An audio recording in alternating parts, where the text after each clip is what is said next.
कोल्हापूरमध्ये झेडपीच्या शाळेत बैठक व्यवस्थेत बदल होतोय। विद्यार्थ्यांच्या बैठक व्यवस्थेत बदल चालाय। नो मोअर बॅकबेंचर या पद्धतीनुसार मुलांना शिक्षण दिलं जाणार आहे। विद्यार्थ्यांच्या गुणवत्ता वाढीच्या दृष्टीनं हे पाऊल उचललं जात आहे। जिल्हा परिषदेच्या शाळांमध्ये तो विचार आम्ही म्हणजे स्वीकारलेला आहे।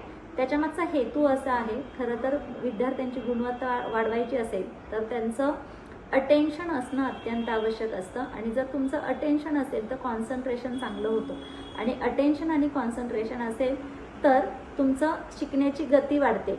हे विचारात घेऊन कोल्हापूर जिल्हा परिषदेच्या सर्व शाळांमध्ये ज्या ज्या ठिकाणी शक्य आहे अशा सर्व ठिकाणी गोलाकार बैठक व्यवस्था केलेली आहे। त्याच्यामुळे सर्वच विद्यार्थी आता पहिल्या बेंचवर बसून शिकण्याचा आनंद घेणार आहेत आणि सर्व विद्यार्थ्यांकडे शिक्षकांचं चांगलं लक्ष राहणार आहे।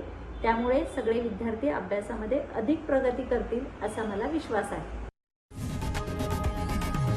लोकशाही मराठी ऐका, पहा, जागरूक रहा।